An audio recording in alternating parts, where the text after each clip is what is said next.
Hello les amis, j'espère que vous allez bien. Bienvenue dans la partie 4, là où maintenant on va commencer à causer avec l'intelligence artificielle. Donc, sans plus tarder, let's go. On va lui poser notre première question. Donc, très simple, on va lui dire 1 plus 1, tout simplement. Et puis, on va lancer. Ce que vous pouvez remarquer, c'est quoi? C'est que pour répondre à une question aussi basique que 1 plus 1, il est en train de faire des calculs. Calculating. Donc, pour nous, c'est évident. Quand on dit 1 plus 1, on dit égal à 2. Mais lui, il a pensé d'abord avant de répondre. Quand je clique sur le pensée terminé, ça me montre un peu comment il a réfléchi. Il dit quoi? Il dit que I recognize this as a fundamental arithmetic operation. Que bon, qu'il reconnaît que c'est une opération arithmétique fondamentale et requiring no external resource, qui ne requiert pas de ressources externes. Donc, the result is immediately apparent through basic numerical reasoning. Donc, le résultat est immédiatement apparent et c'est tout simplement un raisonnement numérique simple. Et il dit que two is the correct outcome of adding one to one. Donc, il dit 2 est le résultat correct ou bien la sortie correcte d'une addition de 1 plus 1, de 1 à 1. Donc, du coup, voici, il a fait un raisonnement avant de répondre tout simplement. Voilà, donc c'est ça qu'on appelle le raisonnement. Si la question que vous posez à l'intelligence artificielle est longue, il va prendre beaucoup plus de temps pour répondre. Regardons quelque chose. Ici, il a mis Basic Arithmetic Solution. Donc, ça veut dire qu'automatiquement, il a donné un titre à notre conversation. Si je fais en haut, je vous avais parlé qu'on pouvait faire une nouvelle conversation. Je clique sur Nouvelle conversation. Là, c'est comme si je parlais à une autre personne. Là, je vais lui dire 1 plus 1. Ce que je vais faire, je vais changer quelque chose maintenant. Dans la partie là où c'est écrit automatique ici, je vais cliquer et puis je vais prendre rapide. Et puis je vais lancer. Vous allez voir que ça va être, le résultat va être automatique. Là, il n'a pas besoin d'aller penser pour chercher parce que j'ai dit rapide. Il dit 1 plus 1 égale à 2. Dans cette partie d'en haut, là où c'est écrit réflexion, là, il n'y a pas cette réflexion. Et voici le titre qu'il a donné, Simple Math Calculation. Là, dans Basic Arithmetic Solution, la première fois qu'on a posé la question, là, il y a une partie pensée terminée. Et dans cette deuxième partie, là où on a posé la question, là, il n'y a pas de pensée. Parce que j'ai mis rapide. Quand vous mettez rapide, l'IA vous répond tout simplement. Il n'a pas besoin d'aller réfléchir pour vous répondre. Par exemple, vous pouvez lui poser des questions sur, par exemple, votre travail, etc., etc. Donc, c'est à vous de voir ce que vous voulez. Donc, par exemple, je peux faire une nouvelle conversation et je peux tout simplement lui dire que, et ici, par exemple, qui est, on va faire un peu d'histoire. Je vais dire qui est Thomas Sankara et puis je vais lancer. Quand je dis qui est Thomas Sankara, je l'ai laissé en mode rapide, donc il commence à répondre automatiquement. Il me dit ici que Thomas Sankara, 1949-1987, était un militaire idéologue marxiste-léniniste et homme d'État burkinabé. Il est souvent surnommé le Che Guevara africain à raison de son charisme, de son style de vie austère et de son engagement révolutionnaire radical pour l'émancipation de l'Afrique. Donc, vous voyez, non? Là, il n'a pas besoin de réfléchir pour répondre parce qu'il a une base de données qui lui permet de répondre à ce genre de questions historiques tout simplement. Voici les réponses qu'il a données jusqu'au bout, hein. Voilà, il y a tout qui est là. Je peux faire encore une nouvelle conversation. Vous voyez, à chaque fois que vous faites une conversation, la conversation vient se placer en haut. Les nouvelles conversations viennent se placer en haut des anciennes conversations. Donc, ici, on peut lui poser encore d'autres questions. On peut lui dire, par exemple, raconte-moi une histoire. Voilà. Par exemple, sur quoi? On va dire sur l'amour. Ok. Voilà. Véritable.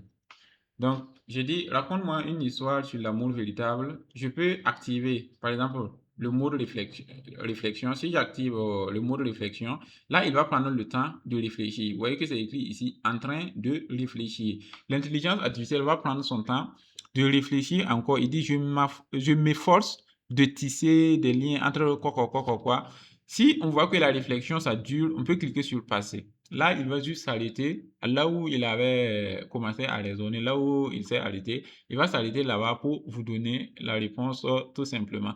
Donc, ça, c'est pour vous montrer que vous pouvez lui poser tout type de questions. On est parti dans une question arithmétique simple. On est venu sur une question d'histoire pour parler, par exemple, d'une personne bien précise comme Thomas Sankara.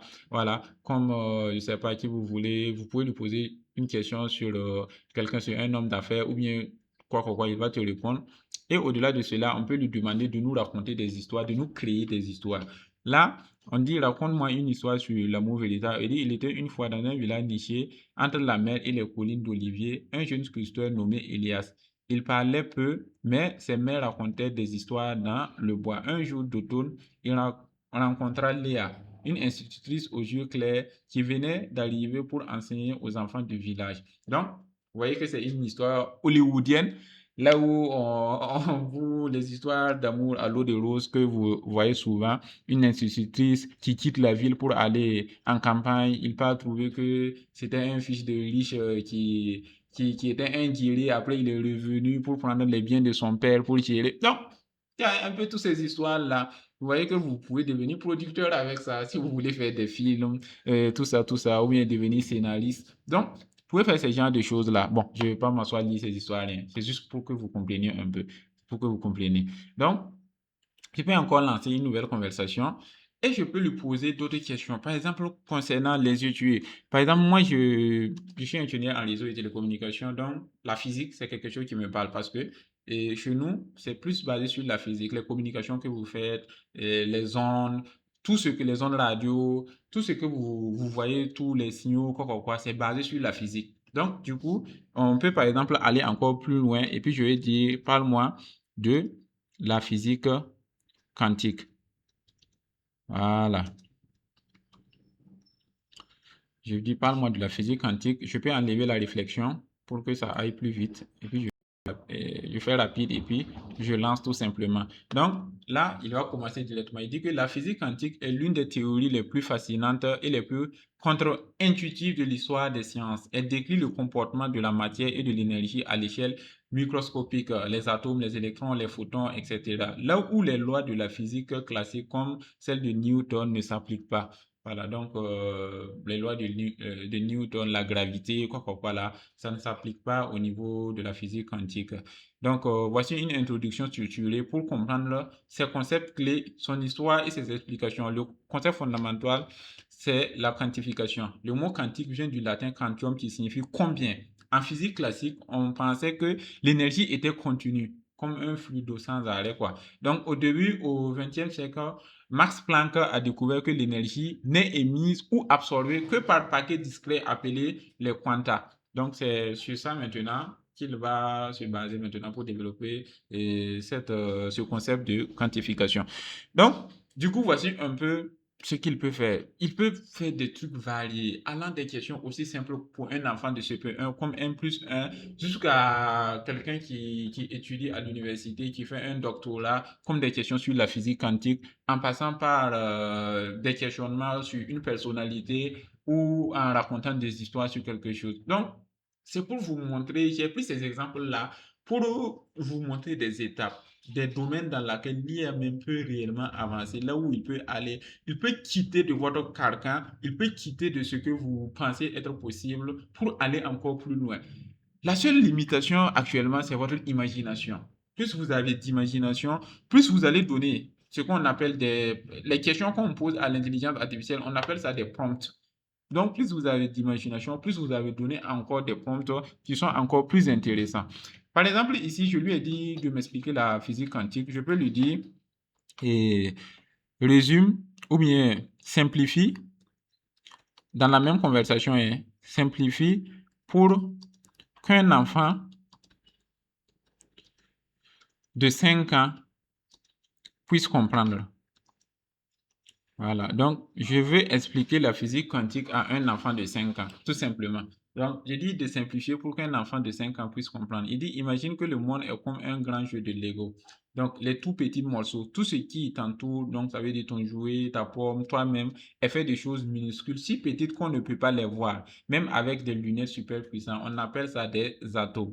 C'est comme des plus petits grains de sable du monde. Donc, il prend comme des histoires, ce que l'enfant aime utiliser. Quand on parle de Lego ou quoi, bon, la majeure partie des enfants savent ce que c'est. Donc, ils prennent des histoires comme ça pour que, voilà, et l'enfant puisse comprendre très rapidement. Ici, vous voyez un peu le niveau de puissance. Ça veut dire que chaque thème, vous pouvez l'adapter à un public bien spécifique. Chaque chose que vous pouvez faire, vous pouvez le ramener, pas centré sur vous-même, mais centré aussi sur le monde, centré sur votre public. Tout dépendra de votre domaine, tout dépendra de ce que vous faites. Au-delà de cela, vous pouvez lui poser des questions personnelles, professionnelles, des questions d'entrepreneuriat. C'est ce qu'on va faire dans la prochaine vidéo. Donc, on se retrouve. Ciao, ciao.